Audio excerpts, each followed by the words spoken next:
Luis del Pino es Radio Libertad. Comenzamos el repaso a las noticias, como les contamos, hablándoles del crucero Ondius afectado por el brote de hantavirus, que navega ya rumbo a Canarias, donde llegará previsiblemente este domingo al puerto de Granadilla de Abona, en Tenerife. A bordo permanecen los pasajeros confinados tras detectarse 8 casos, 3 de los cuales, como saben, han sido mortales. Los viajeros serán sometidos a un control sanitario y posteriormente los extranjeros serán repatriados a sus respectivos países, mientras que los 14 españoles serán trasladados directamente a Madrid para guardar una nueva cuarentena en el Hospital Militar Gómez Ulla. Como saben, la situación se ha complicado en las últimas horas porque 23 pasajeros abandonaron el barco en una escala anterior en la isla de Santa Elena, en mitad del Atlántico, sin pasar la debida cuarentena. Ahora la Organización Mundial de la Salud ha confirmado que está intentando localizarlos después de que uno de ellos haya sido ingresado en un hospital de Suiza con síntomas compatibles con la infección por este virus. El gobierno de Pedro Sánchez defiende la llegada del buque a Canarias por razones humanitarias. Por su parte, el Ministerio de Sanidad insiste en que el riesgo para la población es bajo y que todo operativo se va a realizar sin contacto y con las máximas medidas de seguridad. Bueno, vamos a ver, ¿qué sabemos hasta ahora del hantavirus? Trato de resumírselo.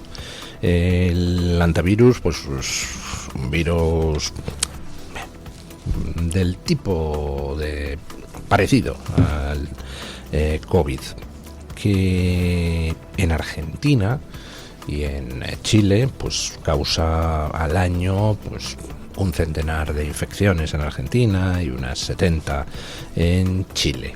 Normalmente es un virus que se transmite de roedores a humanos, pero no entre humanos.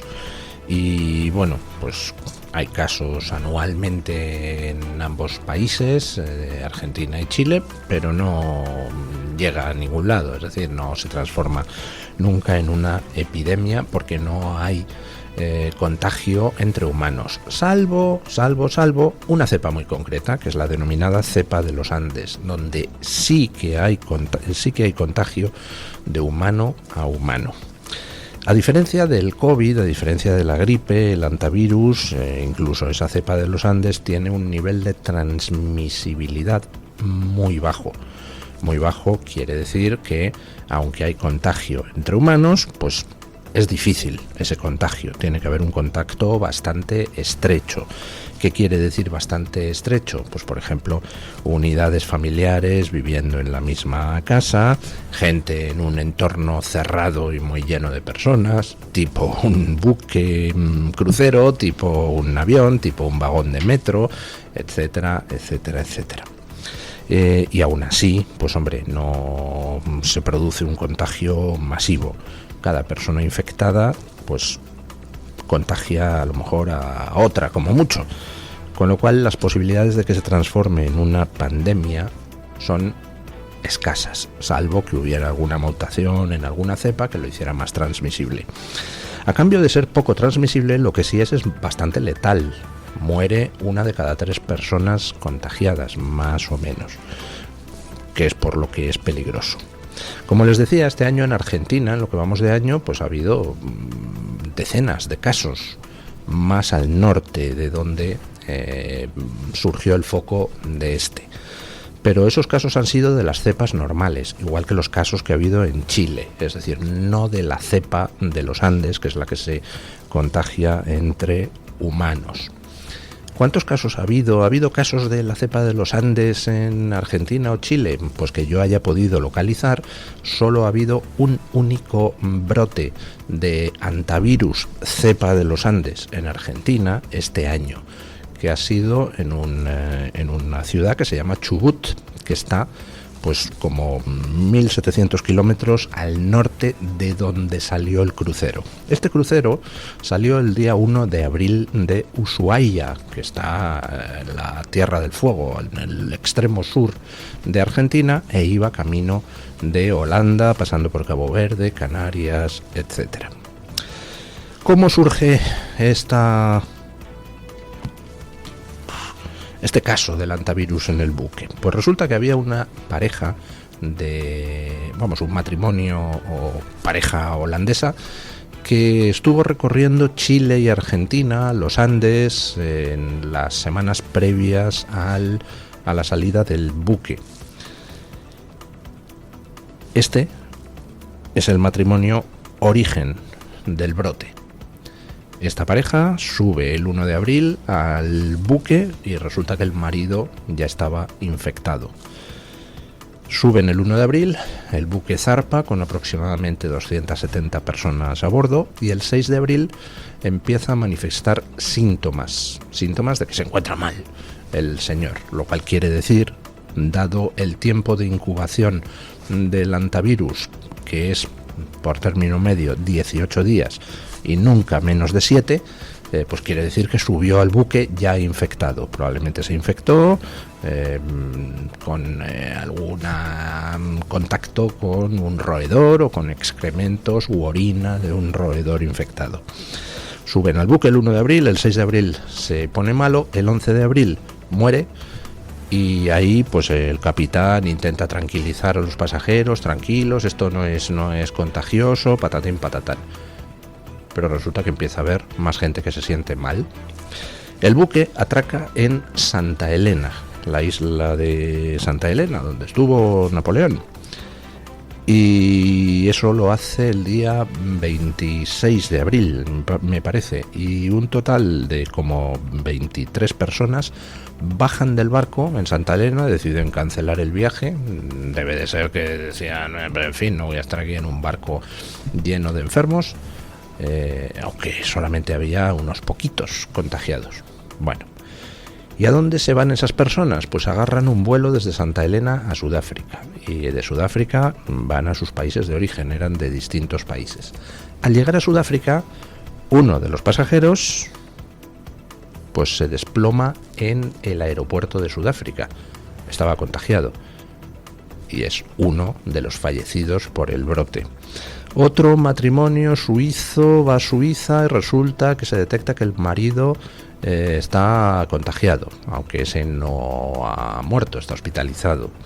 Bueno, entonces ahora las autoridades andan rastreando contactos por todas partes, los que fueron en el mismo vuelo a Sudáfrica, los que cogieron el vuelo a Suiza, los estadounidenses están rastreando contactos en al menos 3 estados, los franceses están rastreando también el contacto de otro de los pasajeros, de otro de los enfermos.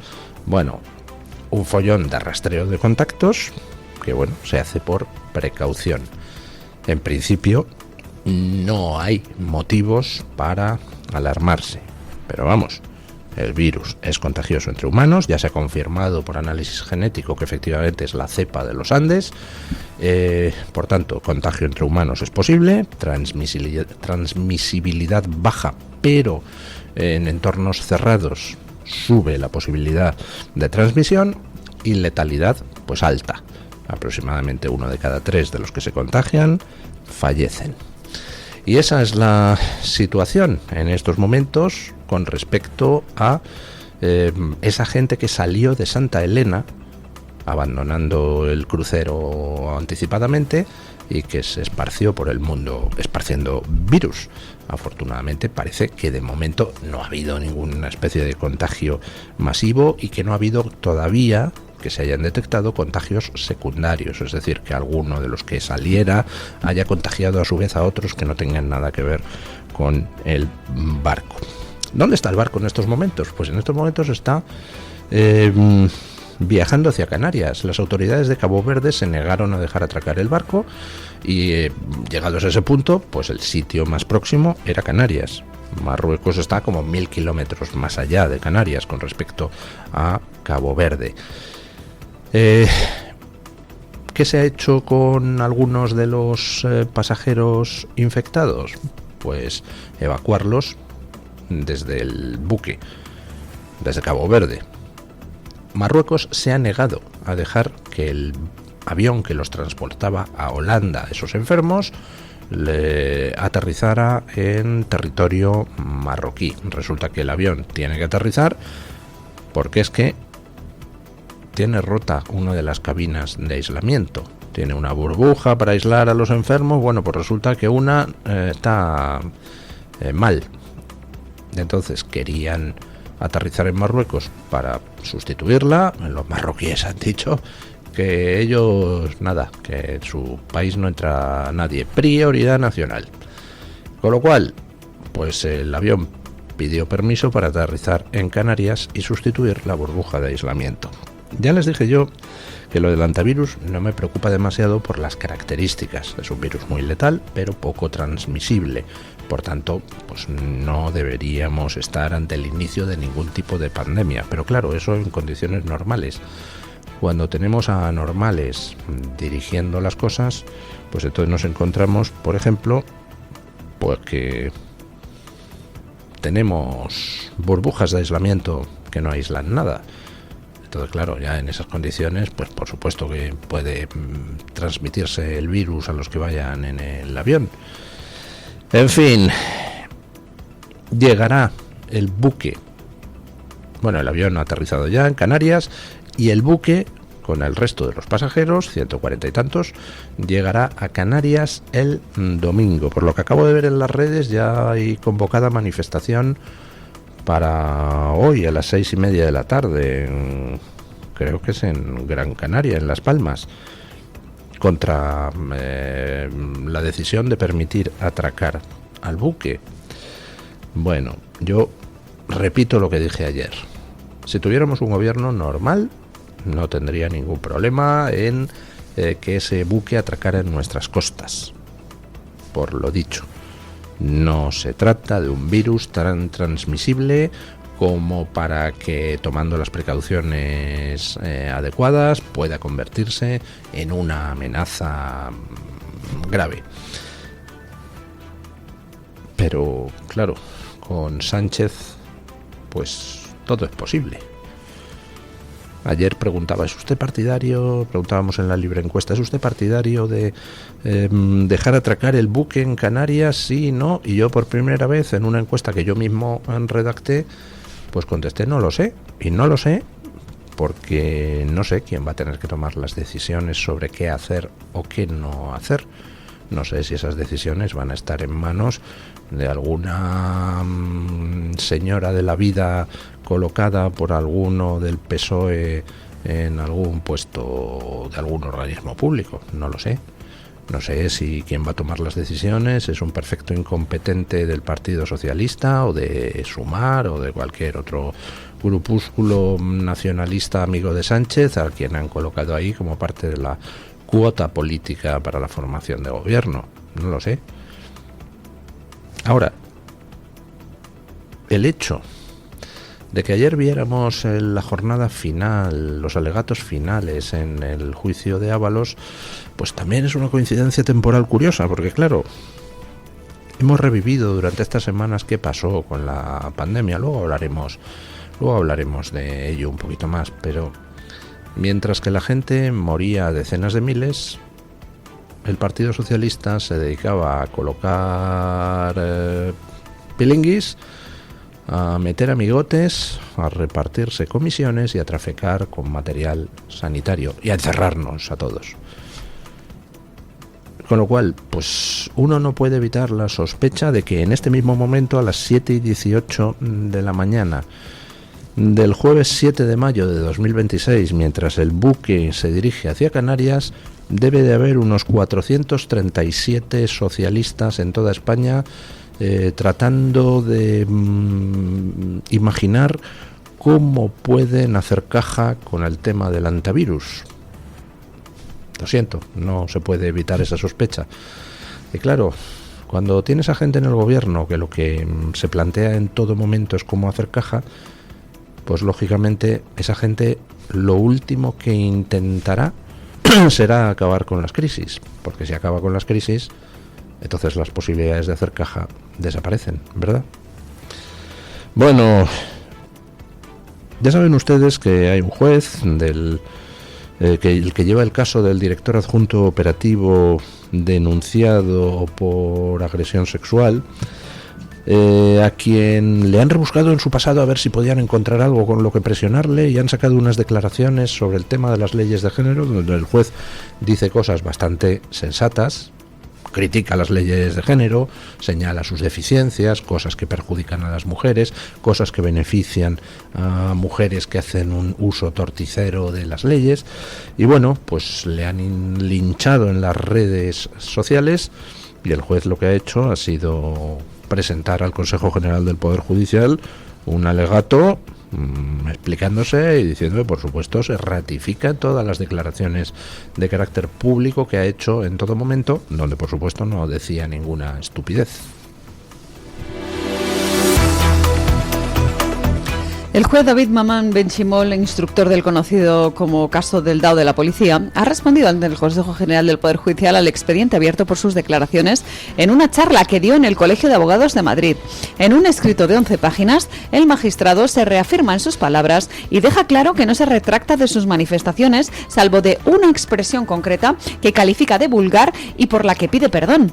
El juez sostiene que estas declaraciones se realizaron en una conferencia no remunerada, fuera del ejercicio de su función jurisdiccional, y que fueron críticas a la legislación de violencia de género, no ataques personales. Denuncia además un intento de coartar su libertad de expresión y muestra su profunda decepción por las declaraciones de la delegada del Gobierno para la violencia de género, las de Carmen Martínez Perza, que ha pedido directamente la apertura de un expediente sin haber hablado siquiera previamente con este magistrado. El magistrado afirma además que existen disfunciones entre el sistema legal actual y defiende que no todas las denuncias tienen encaje penal, algo que conocen bien los profesionales del sector. Ahora será el Consejo General del Poder Judicial quien decida si archiva la denuncia o abre un procedimiento sancionador.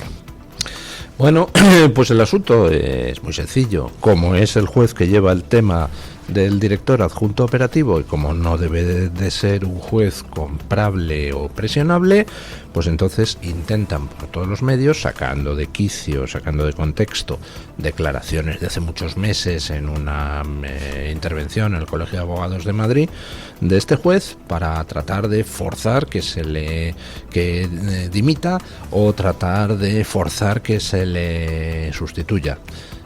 Espero que el Consejo General del Poder Judicial salga en amparo de este juez, que es lo que corresponde. Bueno, ayer hablábamos de lo de Ayuso en México, defendiendo las figuras de Isabel la Católica, Hernán Cortés, etcétera, etcétera, defendiendo la labor que España hizo durante el descubrimiento y la conquista de América, y pues todo eso ya dije que me parece estupendo y me parece muy necesario que se hagan esas cosas, pero le señalaba ayer a doña Isabel Díaz Ayuso que una cosa es que uno reivindique la hispanidad y que uno reivindique la suerte que tenemos en España de que tenemos una fuente de inmigración que es perfectamente integrable, porque llega ya integrada, no, si no al 100%, al 98%, y una cosa es eso, y otra cosa distinta, que cerremos los ojos a dos problemas que eso trae. Primero, por supuesto, en España todo el mundo es bienvenido, pero el que venga a aportar, el que venga a beneficiarse de ayudas sociales sin dar un palo al agua, pues hombre, no. Bastantes indeseables tenemos en España viviendo del cuento como para importar otros 85 millones de ellos. Y luego, otra cosa.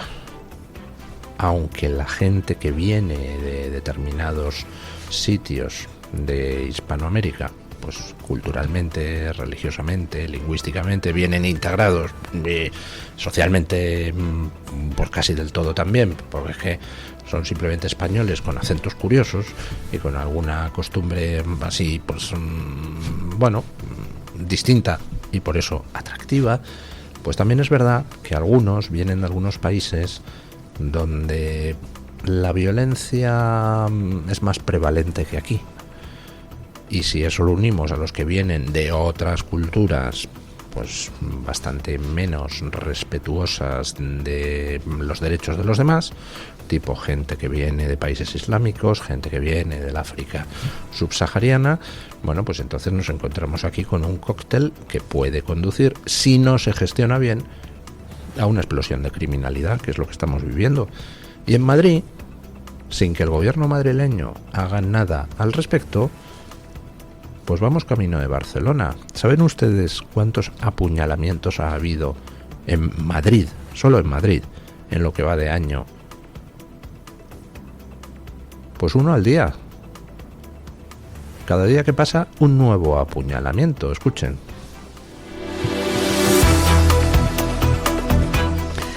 Los problemas de inseguridad en Madrid se agravan cada vez más. Atención a las cifras que son, como les decimos, cada vez más preocupantes. En lo que va de año 2026, la capital acumula ya 130 heridos por arma blanca, además de 2 fallecidos.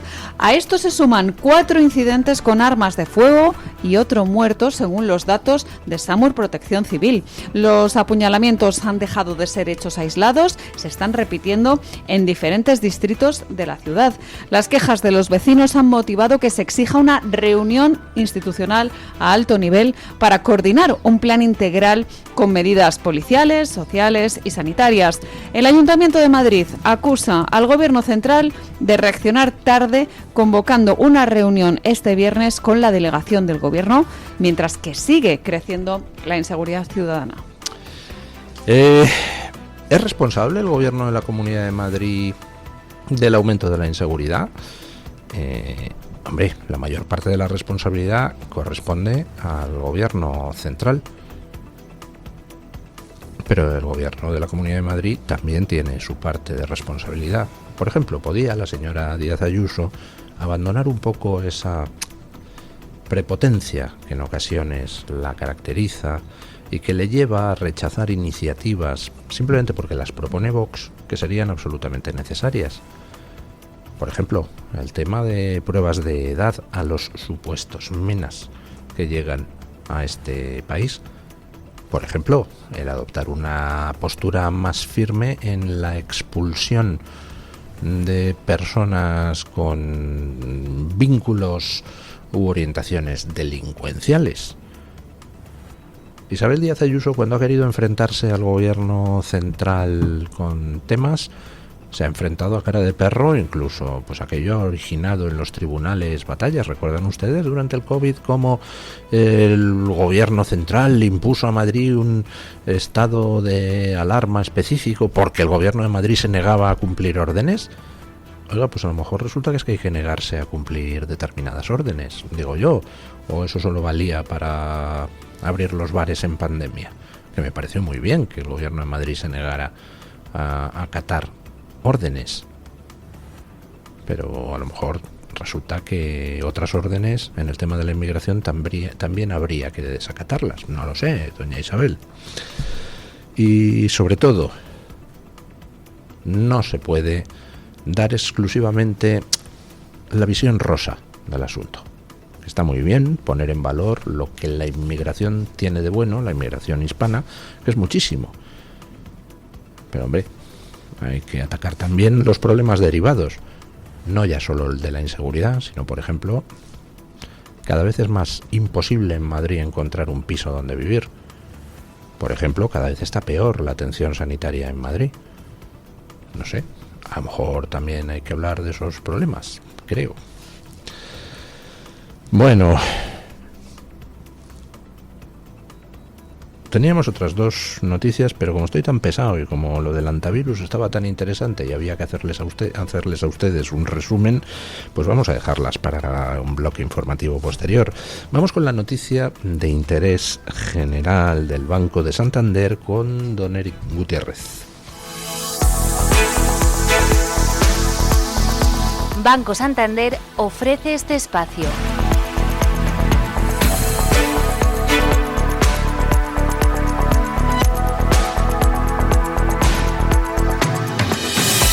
El estudio japonés de animación Estudio Ghibli ha sido distinguido este miércoles en Oviedo con el Premio Princesa Asturias de Comunicación y Humanidades 2026. Al galardón concurrían este año 48 candidaturas procedentes de 20 países, según anunció el presidente del jurado, el director del Museo del Prado, Miguel Falomir, en declaraciones. Hayao Miyazaki y Sao Takahata, creador además de las populares series Heidi y Marco, junto a Toshio Suzuki, fundaron el estudio el 15 de junio de 1985. Desde entonces, Estudio Ghibli ha producido más de una veintena de largometrajes, muchos de ellos convertidos en referentes internacionales del cine de animación, como la oscarizada El viaje de Chihiro. Banco Santander ha ofrecido este espacio.